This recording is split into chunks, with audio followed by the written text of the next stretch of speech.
L'histoire des énergies renouvelables remonte à des millénaires, lorsque les humains ont commencé à utiliser des ressources naturelles telles que le vent, l'eau et le soleil pour répondre à leurs besoins énergétiques. Une énergie est dite renouvelable parce qu'elle peut être produite, utilisée sans jamais finir. En d'autres termes, une énergie provenant des sources naturelles qui ne s'épuisent pas. Parmi ces énergies, on peut citer le soleil pour produire l'énergie solaire, le vent pour produire l'énergie éolienne, l'eau qui donne l'énergie hydraulique, les matières organiques pour la biomasse et la chaleur pour l'énergie géothermique ou la géothermie. Pour la rubrique du jour, nous allons nous pencher sur l'énergie géothermique. C'est parti pour plus de minutes pour savoir ce que c'est que la géothermie et ceci après le générique.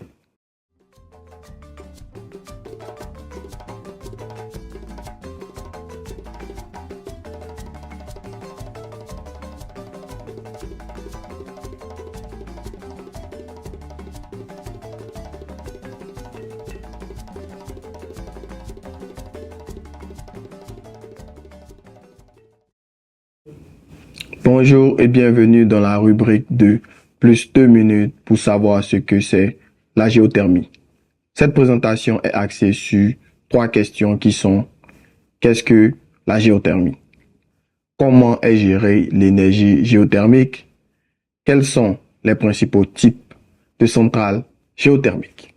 C'est sur ces 3 questions que vont se axer notre analyse.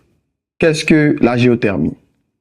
La géothermie est une forme d'énergie renouvelable qui exploite la chaleur naturelle stockée sous la surface de la Terre. Cette chaleur provient principalement de la désintégration de substances radioactives dans le noyau de la Terre, ainsi que la chaleur résiduelle de la formation de la planète il y a des milliards d'années. La géothermie exploite cette chaleur en utilisant différentes technologies pour la convertir en électricité, en chauffage, en refroidissement et en d'autres applications. La géothermie peut être divisée en plusieurs types en fonction de l'utilisation de la chaleur géothermique. En premier, nous avons la géothermie à basse température. Cette forme de géothermie exploite des sources de chaleur relativement peu profondes, généralement à moins de 90 degrés Celsius. Il est utilisé pour le chauffage direct des bâtiments, le chauffage d'eau sanitaire et parfois le chauffage de serres agricoles. En second, la géothermie à moyenne température. Ce type de géothermie utilise des sources de chaleur situées à des profondeurs plus importantes, généralement en 90 et 150 degrés Celsius. Elle est souvent utilisée pour le chauffage urbain et industriel, ainsi que pour la production d'électricité dans les centrales géothermiques. Et le troisième type, qui est la géothermie à haute température. Cette forme de géothermie exploite des sources de chaleur très profondes, avec des températures qui dépassent généralement les 150 degrés Celsius. Elle est principalement utilisée pour la production d'électricité dans les centrales géothermiques où la vapeur d'eau ou l'eau chaude est utilisée pour entraîner des turbines et générer de l'électricité. La géothermie peut également être classée en fonction des différentes méthodes d'extraction de chaleur qui sont, entre autres, la géothermie de surface. Cette méthode consiste à utiliser des capteurs de chaleur géothermique situés à quelques mètres sous la surface de la Terre pour extraire la chaleur pour le chauffage et le refroidissement des bâtiments à l'aide de pompes à chaleur géothermique. Nous avons aussi la géothermie de profondeur. Cette méthode implique l'extraction de chaleur géothermique à partir de réservoirs souterrains situés à des profondeurs plus importantes, généralement en utilisant des puits de forage pour atteindre des réservoirs d'eau chaude ou de vapeur. Pour cette première question, nous pouvons retenir que la géothermie est une source d'énergie renouvelable qui exploite la chaleur naturelle stockée sous la surface de la Terre pour produire de l'électricité, du chauffage, du refroidissement et d'autres applications. tout en utilisant une gamme de technologies et de méthodes d'extraction adaptées aux différentes conditions géologiques et aux besoins énergétiques. Comment est générée l'énergie géothermique? L'énergie géothermique est générée par la chaleur naturelle présente sous la surface de la Terre.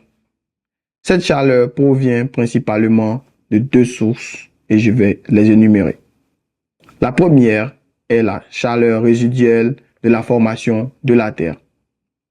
Lors de la formation de la Terre, il y a 2 milliards d'années, l'accumulation de matière et le processus de compression ont généré une quantité considérable de chaleur. Bien que la Terre se soit refroidie depuis sa formation, une grande partie de cette chaleur demeure piégée à l'intérieur de la Terre. La deuxième source est la radioactivité. La radioactivité naturelle des éléments présents dans le noyau de la Terre génère également de la chaleur. Les éléments radioactifs tels que l'uranium, le thorium et le potassium se désintègrent en émettant des particules et de l'énergie sous forme de chaleur. Cette chaleur contribue également au flux de chaleur géothermique. Une fois générée, cette chaleur se propage lentement vers la surface de la Terre par conduction et par convection à travers des différentes couches de la croûte terrestre. La température augmente généralement à mesure que l'on descend vers le centre de la Terre.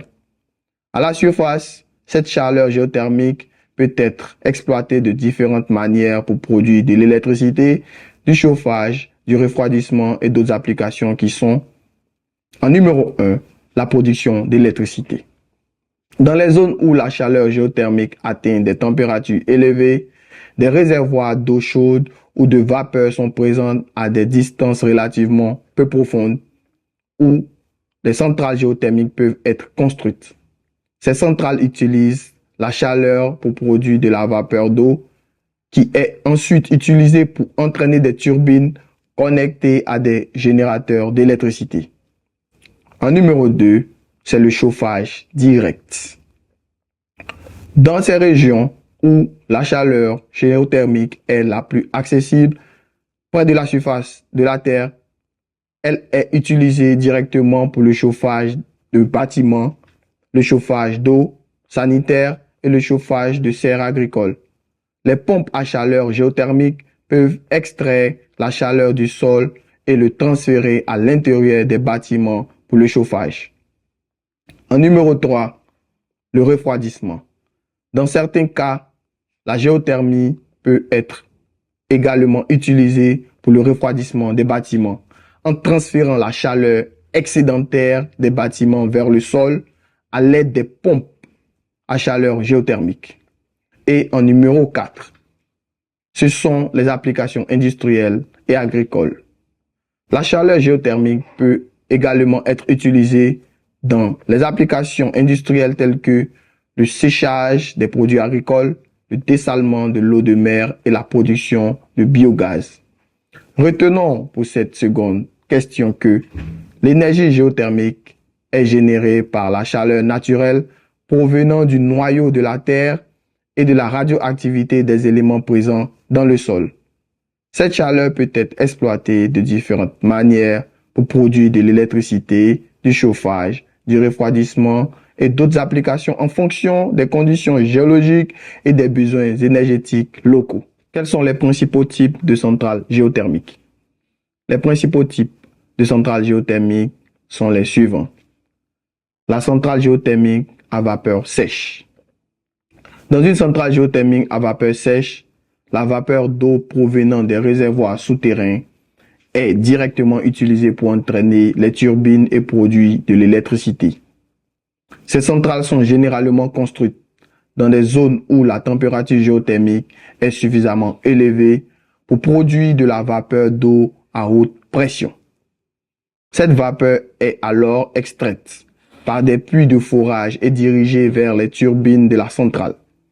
Une fois que la vapeur a entraîné les turbines, elle est refroidie et condensée pour être réinjectée dans le réservoir souterrain, ce qui maintient le cycle de la production d'électricité.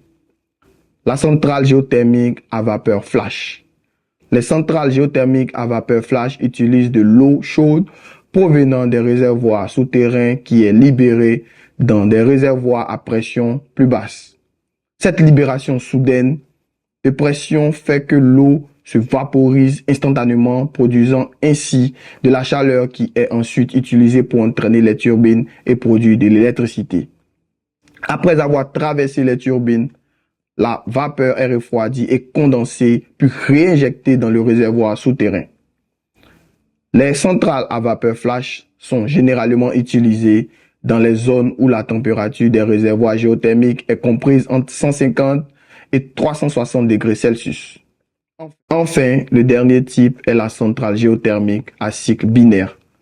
Dans une centrale géothermique à cycle binaire, l'eau chaude provenant des réservoirs géothermiques est utilisée pour chauffer un fluide organique à bas point d'ébullition tel que l'isobutane ou le pentane. Ce fluide organique vaporisé est utilisé pour entraîner les turbines et produire de l'électricité. Contrairement aux centrales à vapeur sèche et à vapeur flash, les centrales à cycle binaire peuvent exploiter des réservoirs géothermiques à des températures encore plus basses. Merci à vous d'avoir regardé la vidéo. Je vous invite à la commenter, à la partager, aussi à la liker. Merci de vous abonner pour ne manquer plus aucune de nos rubriques. Merci de rester parmi nous. Je vous remercie.